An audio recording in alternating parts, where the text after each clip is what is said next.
아버지와 간절히 바라고 원합니다. 아버지, 이 시간을 우리 교회를 위하여 기도합니다. 주님, 우리 교회에 속한 아버지 유치부에서부터 장년부에 이르는 모든 성도들을 기억하여 주시옵소서. 특별히 아버지 하나님이여, 참으로 예배하지 못한 우리 어린 생명들에게 아버지 하나님이 붙들어 주셔서 저들이 주님 앞에 돌아오는 역사가 일어나도록 우리 하나님께서 허락해 주시기를 간절히 바라고 합니다. 다시 만나 예배할 때에 정녕 저들이 아버지 하나님의 기쁨과 감사함으로 예배하는 날이 오게 하여 주시옵소서.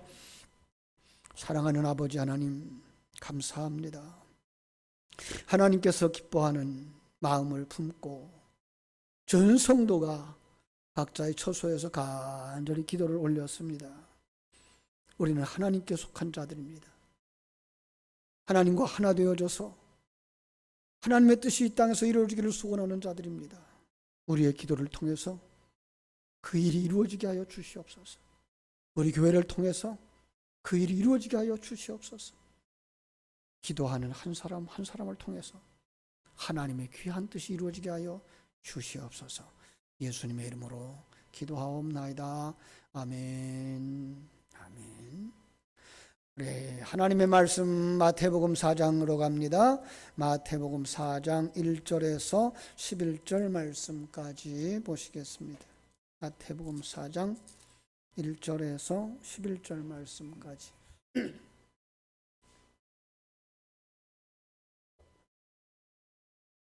찾으셨으면 우리 한 목소리로 같이 읽겠습니다. 4장 1절.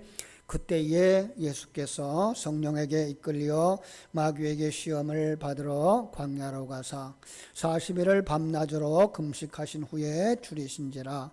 시험하는 자가 예수께 나와서 이르되 네가 만일 하나님의 아들이거든 명하여 이 돌들로 떡덩이가 되게 하라. 예수께서 대답하여 이르시되 기록되었으되 사람이 떡으로만 살 것이 아니요 하나님의 입으로부터 나오는 모든 말씀으로 살 것이니라 하였느니라 하시니, 이에 마귀가 예수를 거룩한 성으로 데려다가 성전 꼭대기에 세우고 이르되 네가 만일 하나님의 아들이거든 뛰어내리라. 기록되었으되 그가 너를 위하여 그의 사자들을 명하시리니 그들이 손으로 너를 받들어 발이 돌에 부딪히지 않게 하리로다 하였느니라. 예수께서 이르시되 또 기록되었으되 주 너의 하나님을 시험하지 말라 하였느니라 하시니, 마귀가 또 그를 데리고 지극히 높은 산으로 가서 천하만국과 그 영광을 보여 이르되 만일 내게 엎드려 경배하면 이 모든 것을 내게 주리라. 이에 예수께서 말씀하시되 사탄아 물러가라. 기록되었으되 주 너의 하나님께 경배하고 다만 그를 섬기라 하였느니라. 이에 마귀는 예수를 떠나가고 천사들이 나와서 수종드니라. 아멘. 할렐루야. 이처럼 우리 함께 말씀을 나눌 수 있는 귀한 시간 주신 하나님께 감사를 드립니다. 오늘 말씀의 제목은 말씀으로 승리하라. 그죠? 말씀으로 승리하자라는 말씀이죠. 그죠? 김병삼 목사님이라고 하는 분이 하나님을 눈물나게 하는 이야기라는 책에서 이렇게 고백을 합니다. 나는 초대교회사를 공부하면서 순교사를 배울 수 있었는데 가장 인상적인 인물이 폴리갑이었다. 그러면서 그는 서머나의 감독으로서 86세에 순교를 당하게 되었는데 로마의 군사들도 신앙을 높고 존경받는 인물이었던 것이어서 그를 죽이기를 두려워했던 모양이다. 그래서 예수를 안 믿는다고 한마디만 거짓말을 하시오. 이렇게 회유를 했다 그래요. 그때 서머나의 위대한 감독자 폴리갑은 아주 유명한 말을 남겼죠. 예수님은 86년 동안 나에게 한 번도 거짓을 말씀하신 적이 없는데, 예수님은 한 번도 나를 배신하신 적이 없는데 내가 어찌 구차한 생을 살겠다고 거짓을 말하겠소. 어서 나를 죽이시오. 그리고 폴리갑은 원수들을 위해 기도한 후에 장작더미에 올라가 장렬하게 순교를 했다 그럽니다. 이것이 바로 충성스러운 사람, 신실한 사람, 믿음이 있는 사람의 모습이다 그랬어요. 우리는 교회가 이런 순교자의 피 위에 세워졌다고 말한다. 충성을 다하고 믿음을 지킨 사람들 때문에 하나님의 일이 이루어지는 것이다. 이렇게 썼어요. 자, 그렇습니다. 사단은 끊임없이 우리를 쓰러뜨리고 넘어뜨리려고 유혹하고 공격합니다. 오늘 말씀이 바로 그런 부분에 대한 말씀이죠. 여러분들의 신앙생활을 하면서 삶의 어떤 순간, 어떤 유혹의 목소리를 들은 경험이 있었는지요? 그때 여러분 마음속에는 어떠했어요? 사람들이 다 그렇지. 다른 교회도 다 그런데 아무개를 얘기하면서 훌륭했다고 인물 기억되는 그 사람을 이야기하면서 그분도 그랬대. 이것들이 바로 사단이 우리에게 가지고 들어오는 시험이라는 거죠. 유혹의 목소리라는 거죠. 그렇죠? 그런가 하면 우리의 욕구를 이용해서 유혹하는 마귀의 목소리도 들립니다.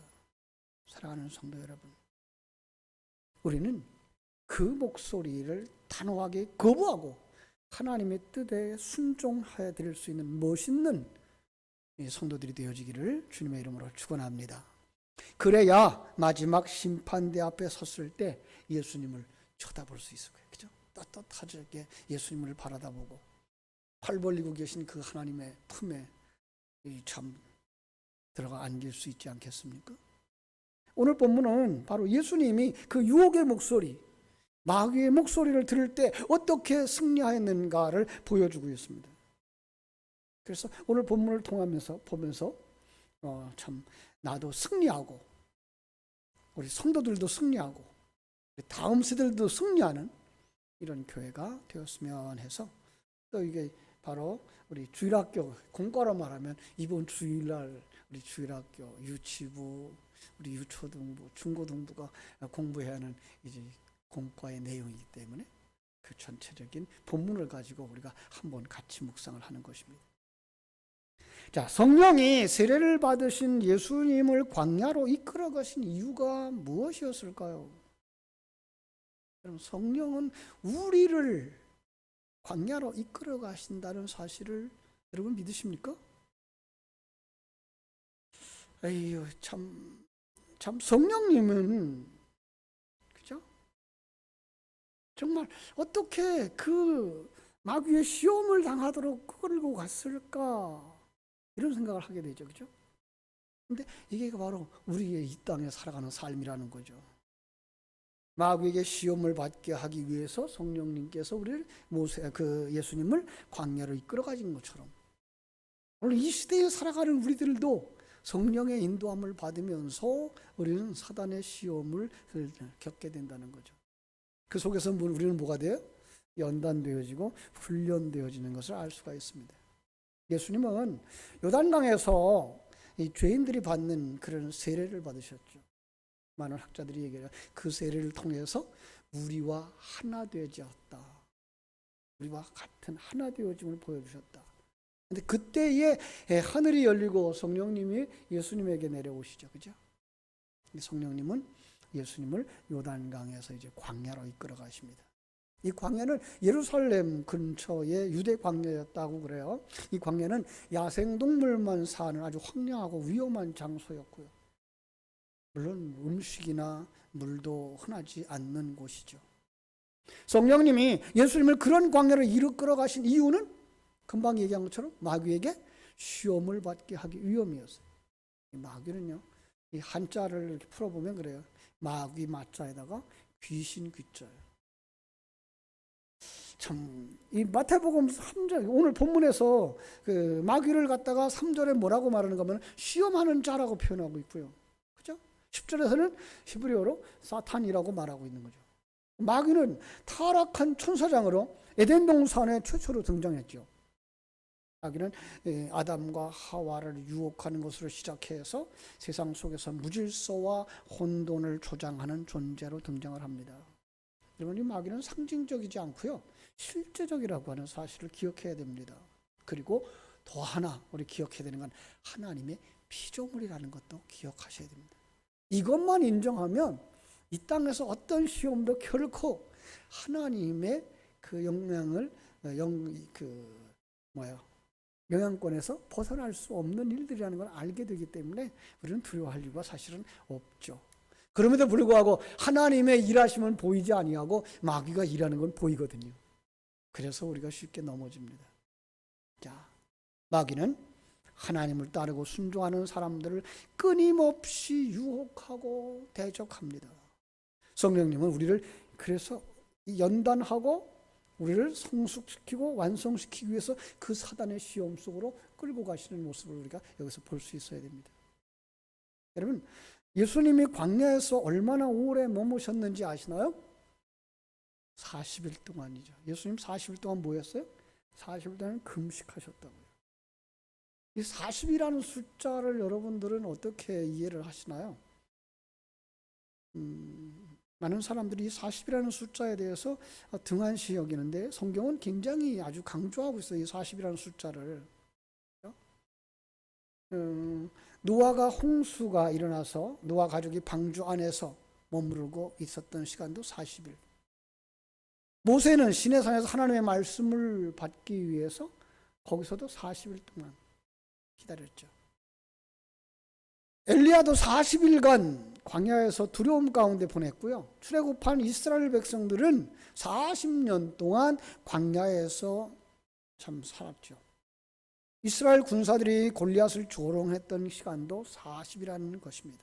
그래서 많은 분들이 상황만 보고 이 40이라는 숫자를 주로 기다림과 인내와 연관된 시간이라고 생각을 합니다. 그러나 우리는 알아요. 4자를 세상의 숫자라는 거 알죠. 그리고 10이라는 숫자가 세상의 완전수라는 것도 알죠. 그럼 곱해놓으면 뭐가 돼요? 40이죠. 하나님의 백성들이 이 땅에 살아가는 그 일생, 그걸 40이라는 숫자로 담고 있는 것을 우리는 여기서 볼 수가 있습니다. 그래서 시간과 공간 세계에 살고 있는 기간, 이걸 40이라는 숫자에도 담았죠. 예수님이 40일간 금식했다는 얘기는 이 금식에 대한 이해도 해야 되는데 세상 것을 자기의 힘의 근원으로 삼지 않았다라는 게가 금식이라고 설명을 해드렸어요. 기억하실지 모르겠는데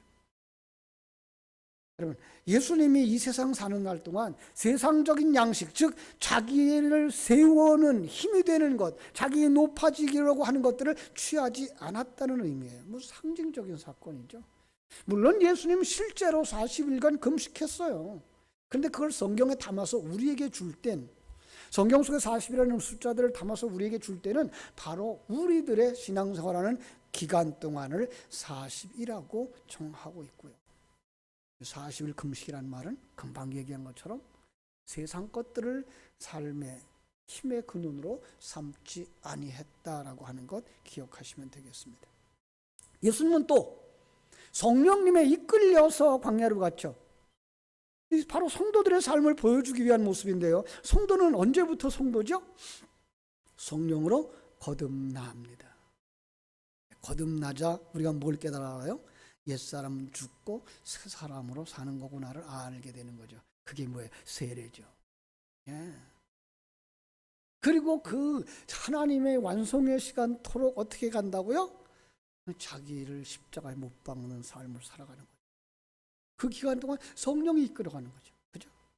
그러니까 예수님의 그 40일 기간 동안도 우리가 걸어가야 되는 이 세상 것을 힘으로 삼지 않는 기간인 것을 우리는 알 수가 있는 거예요.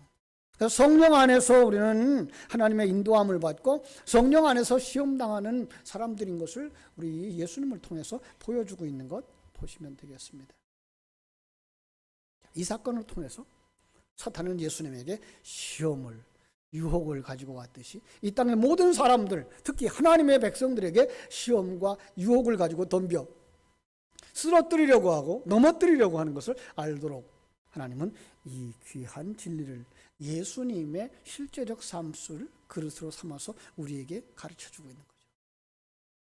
자, 사단이 예수님에게 처음으로 제안했던 시험은 뭡니까? 3절과 4절을 보면 시험하는 자가 예수께 나와서 이르되 내가 만일 하나님의 아들이거든 명하여 이 돌들로 떡덩이가 되게 하라. 이렇게 시험하죠. 그죠? 뭐라 그래요? 돌을 들고서 야, 떡덩이가 되게 해서 먹어. 그죠? 여기 더 중요한 건 뭐예요? 예수님을 자극하는 거죠. 내가 만일 하나님의 아들이거든, 여기로 나오죠. 네가 만일 하나님의 아들이거든 이 돌들로 떡덩이가 되게 하라. 먼저 그 상황 속으로 가서 이렇게 생각할 수 있어요. 마귀는 예수님이 그 약한 부분을 공격했다. 예수님이 지금 40일 금식했어요. 약한 부분이 뭐예요? 음식에 대한, 그죠? 한 끼만 굶어도, 하루만 굶어도, 그죠? 우리는 배고프고 맛있는 거 생각나고 냄새만 나도 그냥 배가 이렇게 군침이 넘어가고. 그래서 40일 동안 금식했으니 주인 예수님에게 시험들 만한 사건이었을 거다. 우리들에게 이 시험을 했으면 말도 안 되는 소리 하지 마라 그랬을 거예요. 왜요? 우린 돌 가지고 떡을 만들 수 없는 사람들이니까. 근데 예수님은 하실 수 있죠. 예, 오병이어를 가지고도 남자들만 5,000명을 먹일 만큼 주님은 능력이 하나님이시죠. 그죠? 그러니까 돌을 가지고 떡을 만들어 드시는 건 이건 할 수 있는 일이에요. 그래서 오히려 시험이 되는 거죠. 그런데 뭘 하는 거예요? 너를 위하여서요. 너를 위해서. 너를 증명하기 위해서. 여기 함정이 있는 거예요. 하나님이 예수님에게 주신 그 능력, 하나님이 예수님을 시간과 공간 세계에 보내신 그 목적에 부합한 일이 아닌 곳으로 끌고 가는 거죠. 예수님의 신적인 능력은 예수님 자신의 유익을 위해 사용되지 않아야 되는 거죠. 또 아직은 예수님이 그 능력을 사용하실 때가 되지 않았죠. 그래서 예수님의 돌로 떡을 만들어야 할 명분도 없는 때였어요. 그래서 예수님은 마귀의 속삭임에 숨겨진 계략을 꿰뚫어 보시고 단호하게 거부합니다. 예수님은 마귀와 논쟁하거나 토론하거나 협상하지 않았어요. 예수님은 단번에 마귀의 사악한 제약을, 그 제안을 말씀으로 제압합니다. 기록되었을 때 사람이 떡으로만 살 것이 아니요 하나님의 입으로 나오는 모든 말씀으로 살 것이니라 하였느니라. 이건 예수님에게만 국한된 말은 아니죠. 다시 말하면 이 시험은 예수님에게만 국한된 시험이 아니라는 거죠. 그죠? 여러분, 이 지금 말씀은 어디서 가져온 거죠? 신명기에서 가져온 거예요. 구약 성경에서 가져온 거예요. 그러니까 역사 속에 예수님도 이 땅에 오셨을 때니까 예수님도 그러하고 그 예수님 시대에도 그러하고 모세오경을 기록했던 그 출애굽의 시대에도 그러하고 지금 우리도 이 시대도 그러하고 사단은 계속해서 똑같은 시험을 하는 거죠. 에덴 동산에서 시험이 뭐였어요? 역시 먹는 것 가지고 시험하죠. 그죠? 이 신명기를 조금 생각해 보면 그래요. 신명기 8장 3절에서 이미 주어진 말씀인데요. 신명기는요, 출애굽한 2세대들에게 주어진 말씀이에요. 광야에서 태어난 새 사람들. 누구를 상징하죠? 성도들. 거듭난 사람들. 그죠? 새 사람들. 그들이 사는 비결, 세상의 양식만으로 사는 것이 아닌 하늘에서 내려온 양식, 진리의 말씀, 그 말씀이 주시는 하나님의 가치관, 하나님의 관점, 하나님의 일하심, 우리를 향한 하나님의 계획, 목적, 그것을 알고 거기서 힘을 얻어서 사는 세대. 이게 바로 거듭난 자들이요, 출애굽한 채 2세대들인 거죠. 바로 우리들인 거죠. 우리는 어떻게 살아야 된다고요? 떡으로만 사는 거 아니에요. 하나님의 입으로 나오는 모든 말씀으로 사는 겁니다. 그러자 사단이 두 번째 시험을 가지고 나옵니다. 사단은 예수님을 거룩한 성령 꼭대기 위에 세워놓았습니다. 이 거룩한 성은 예루살렘 성을 말하고요, 이 성전이라는 말은 예루살렘 성전을 말하거든요. 예루살렘 성은요, 팔레스타인 정치의 중심지였어요. 예루살렘 성전은요, 종교의 중심지였어요. 그리고 성전은 그 예루살렘 성의 한가운데 가장 높은 위치에 건축되어져 있어요. 그 중에서도 성전 꼭대기, 가장 높은 곳. 그렇죠? 사탄은 예수님을 그곳에 세워놓고 시험을 합니다. 네가 만일 하나님의 아들이거든 뛰어내리라. 기록되었으되 그가 너를 위하여 그의 사자들을 명하시리니 그들이 손으로 너를 받들어 발이 돌에 부딪히지 않게 하리로다 하였느니라. 여기 또다시 들고 나오는 조건이 있죠. 네가 만일 하나님의 아들이었으면 증명해봐, 이러는 거죠. 네가 만일 하나님의 아들이라면 십자가에서 내려와. 이것도 예수님 시험했던 거잖아요. 그죠? 여러분, 이 시험에 우리가 보여줄 수 있는 것들이 없어요. 세상이 우리를 향하여서도 네가 예수 믿는다며, 네가 하나님의 자녀라며 보여줘. 여러분, 우리가 그들에게 내놓고 보여줄 것이 없어요. 아니, 보여줘도 그들은 그걸 보지 못하게 되어져 있어요. 왜요? 우리 눈뜬 사람이라서 우리 하나님과 함께하는 삶을 보고 기뻐하고 감격하고 그 완성을 향하여 달려가기 때문에 그 수많은 간증들이 있지만 세상 사람들은 그걸 뭐라요? 눈이 닫혀져서 보지 못한다고요. 그래서 요즘 가끔가다 들리는 간증들은 어떤 거예요? 세상적으로 잘된 얘기, 세상의 문제가 해결되어진 얘기, 일반 종교가 추구하는 그 해답들을 가지고 와서 간증을 하죠. 안타까운 것은요, 그렇게 간증하는 사람들이 자칫 영적인 세계를 보지 못하면 그 간증 때문에 오히려 망한다는 사실을 우리는 알아야 되는 거죠. 그렇죠? 우리가 보여줄 수 있는 것은 영적인 것이에요. 근데 저들은 볼 수도 없고 느낄 수도 없죠. 그렇죠? 그래서 저들은 더 기승을 부리죠. 사단은 더 기승을 부려요. 심지어 우리가 들고 있는 성경을 펼쳐 보이면서 시험합니다. 지금 인용한 성경 구절은 시편 91편 11절 12절이에요. 제가 읽어드릴게요. 기록되었을 때 그가 너를 위하여 그의 사자들을 명하리니 그들이 손으로 너를 받들어 발이 돌에 부딪히지 않게 하리로다 하지 않았냐? 이게. 여러분, 문자적 해석만 주장하는 분들이라면 이것 때문에 넘어질 수 있어요. 사단은, 세상은 성경을 이렇게 인용하고요, 진리의 하나님, 전능하신 하나님을 조롱하고 하나님의 백성들인 성도들을 조롱합니다. 그런데요, 시편 91편을 우리가 가서 그 본문의 내용을 쭉 앞뒤를 살펴보면 완전히 다른 내용입니다. 제가 그대로 읽어드릴게요. 11절 12절. 그가 너를 위하여 그의 천사들을 명령하사 네 모든 길에서 너를 지키게 하심이라. 그들의 손으로 너를 붙들어 발이 돌에 부딪히지 않게 하리로다. 그리고 13절. 네가 사자와 독사를 밟으며 젊은 사자와 뱀을 발로 누르리로다. 13절까지 딱 읽고 나면 이 부분이 문자적인 것이 아닌 영적인 것이고 상징적인 것을 알 수가 있죠. 그죠? 그런데 사단은 이것저것 다 생각하지 아니하고 함정이 될 부분만 잘라가지고 와서 보여주는 거예요. 상징적으로 보지 않으면 어떻게 해요? 사자, 독사를 밟아요? 독사 밟으면 어떻게 돼요? 물리죠. 여기서 독사는 뭐예요? 상징이 뭐예요? 사단이죠. 세속적 가치관이죠.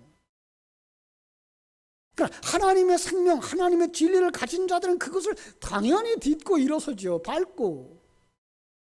예. 뿐만 아니라 성경 속에 있는 돌, 반석, 물맷돌, 신약 속에 있는 모퉁이 돌, 거치는 반석, 모두 다 뭐예요? 예수님의 상징 아닙니까? 베드로전서 2장 7절, 8절 한번 보세요. 그러므로 믿는 너희에게는 보배이나 믿지 아니하는 건축자들에게는 건축자들이 버린 그 돌이 누구예요? 예수. 모퉁이의 머릿돌이 되고 또한 부딪히는 돌과 널 걸려 넘어지게 하는 바위가 되었다 하였느니라. 하나님이 거듭난 자들을, 하나님의 백성들을 이 돌에 부딪히지 않게 하죠. 예. 예수 그리스도에게 부닥치지 않아요. 오히려 예수 그리스도가 뭐가 돼요? 디딤돌이 되어지죠. 그러나 문자 그대로 해석하면 어떻게 돼요? 응? 사람들은 넘어질 수밖에 없는 거죠. 문자 그대로 해석하고 그 사건을 그대로 우리도 할 수 있어라고 생각하면은요, 하나님을 시험하는 것이 되어지고 거기로서 말미암아 참 넘어지는 자가 된다고. 그죠? 여러분, 물 위를 걸었던 베드로를 흉내낸다고 여러분 배를 타고 가다가 물에 내려보세요. 어떻게 될까요? 푹 빠지죠. 뱀을 짚고, 그죠? 독을 마셔도 해를 받지 않는다고 했던 마가복음 마지막 장에 있는 부분, 하나님이 약속했다고. 여러분, 독사를 붙잡아 보세요. 독사에 물리고 말지. 그죠? 독약 마셔보세요. 그냥 죽는 거지. 성경은 이렇게 상징과 예표를 보고 해석해 볼 분이 많다는 걸 알아야 사단의 시험에 넘어지지 않습니다. 그래서 예수님은 마귀에게 하나님을 시험하지 마라라고 책망한 거예요. 하나님은 하나님의 백성을 보호하는 분이시지만 하나님이 우리를 보호하시는지 아니하시는지를 시험해서는 안 되는 것입니다. 이제 2번 이겼습니다. 그렇다고 교만하면 안 됩니다. 사단은 계속해서 시험합니다. 아마 우리가 이 세상에서 완성되어져 하나님의 나라에 들어가는 그 순간까지 사단은 우리를 시험할 겁니다. 이번엔 또 어떤 시험을 가지고 나오죠? 높은 산으로 데려가서, 높은 산 꼭대기에 데려가서, 그 시내가 다 보이는 산 꼭대기에 올라가서 뭐라 그래요? 내게 절하라. 그러면 이 세상 나라들과 영광을 내게 주리라. 예수님이 마귀에게 엎드려 경배하면 마귀가 지배하고 있는 이 천하 만국을 다 주겠다는 거예요. 절 한 번만 하면 온 우주의 왕이 되게 해주겠다고 하는 제안이죠. 여러분, 예수님이 이 땅에 와셔서 자신의 그 역할을 다 하시려고 그러면 뭐 해야 돼요? 십자가 져야 되죠. 우리의 죄값을 대신 받으셔야 되죠. 죽으셔야 되죠. 장사 지내줘야 되고, 그리고 무덤에서 다시 살아나셔야만 그 일이 되어져요. 아주 고통스러운 시간들이죠. 그런데 그러한 자리에 오를 수 있는 기회를 한 번에 주었다는 거예요. 내게 절하면 한 번만 하면 된다. 여러분, 유혹되지 않겠습니까? 누가 찾아와서 통장을 보여줘. 한 10억 정도 들어가 있는, 눈 한 번만 깜빡하고서 이 일만 처리하면, 아니 그냥 가만히만 계시면 이 통장 당신 거 됩니다. 땅 문서를 가지고 왔어요. 정말 강남에 있는 좋은 아파트 문서를 가지고 와서 그냥 여기 도장 하나만 찍으십시오. 아무 피해 없을 겁니다. 그러면 이 집이 당신 거 됩니다. 여러분, 흔들리지 않겠습니까? 마귀는 아담과 하와를 유혹할 때도 이런 방법을 썼어요. 네가 그것을 먹는 날에는 너의 눈이 밝아서 하나님과 같이 된다. 네가 왕이 되는 거야. 네가 판단자가 되는 거야. 마귀는 선악을 알게 하는 나무 열매를 먹기만 하면, 여러분, 많은 사람들이 이걸 가지고 거짓 제안을 했다. 마귀는 거짓말장이다 그래요. 영적으로 보면요, 그건 그대로 이루어졌어요. 아담과 하와가 선악과 먹고 자기들이 판단자가 되어졌어요. 자기가 왕 되어졌어요. 이 타락한 인생들의 모습 아닙니까? 내가 주인이다. 천상천하 유아독존이라고 외치는 인간들, 타락한 인간이 된 거예요.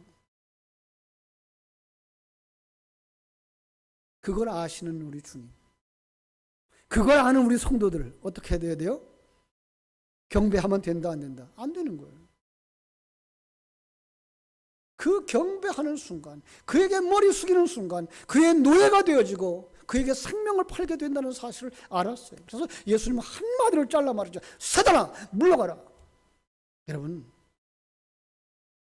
사단의 주위를 맴돌다가는 사단의 밥이 되고 맙니다.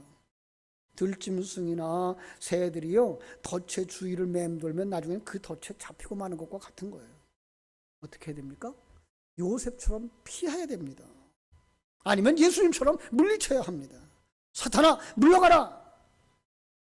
사탄은 물러가고 사단과의 싸움에서 승리하기 위해서 우리는 어떻게 해야 될까요? 정말 오늘 말씀을 아주 간단하게 정리하신 분이 계셔서 제가 가져왔습니다. 이런 부분에서 이겨야 됩니다. 뭐예요? 먹고 사는 것이 먼저다라는 시험에서 이겨라. 먹고 사는 거, 목구멍이 포도청이라고 생각하고 그거 해결하면 다른 건 괜찮아, 그것도 할 수 있어 라고 생각하는 그 아주 첫 단계, 첫 단추. 두 번째, 적당히 타협하면서 신앙생활 하는 것이 괜찮은 거야. 이 시험에서 이겨라. 적당히 타협하면서. 세 번째로, 하나님이 내게 이렇게 해주시면 내가 이렇게 하겠습니다. 조건을 걸고 넘어지는 그 시험에서 이겨라. 야고보서 4장 7절 말씀을 제가 가져왔습니다. 그런즉 너희는 하나님께 복종하라. 마귀를 대적하라. 그리하면 너희를 피하리라. 마귀를 대적하는 아주 중요한 비결이 뭐라고요? 하나님께 복종하는 거예요. 에베소서 6장에서는 그걸 뭐라고 그래요? 하나님의 전신 갑주를 입으라. 머리부터 한번 볼까요? 구원의 투구를 쓰고, 의의 흉배를 붙이고, 진리의 허리띠를 띠고, 복음에 예비한 신발을 신고, 믿음의 방패를 가지고, 말씀의 검, 그죠? 성령의 검을 가지고. 그것만 가지고 안 돼. 이게 살아서 움직이려면 뭐 해야 된다고요? 기도해야 돼. 기도해서 이게 살아나야 돼요. 이게 서로 연결되어져야 돼요. 그러면 뭐예요? 영적 싸움에 승리한다. 사랑하는 여러분, 여러분 모두가 다 사단의 유혹에 이겨서 승리하면 하나님께 영광 돌리게 될 줄로 믿습니다. 승리하면 하나님의 사자가 수종드는 역사가 일어나는 줄로 믿습니다. 그래서 주님 곁에 천사들이 나와서 수종드니라 그랬습니다. 할렐루야. 여러분, 하나님의 전신갑주를 입고 오늘 주신 이 귀한 세 가지 시험을 이겼던 예수님이 주신 그 교훈을 내 생명으로 삼아서 영적 싸움에 승리하는 여러분들 되시기를 주님의 이름으로 축원합니다. 기도하겠습니다. 아버지 우리 하나님, 크신 은혜와 사랑을 감사하고 감사합니다. 우리는 성령으로 말미암아 거듭난 하나님의 자녀들입니다. 정말로 옛사람은 죽고 새사람으로 살았습니다라는 고백과 함께 우리는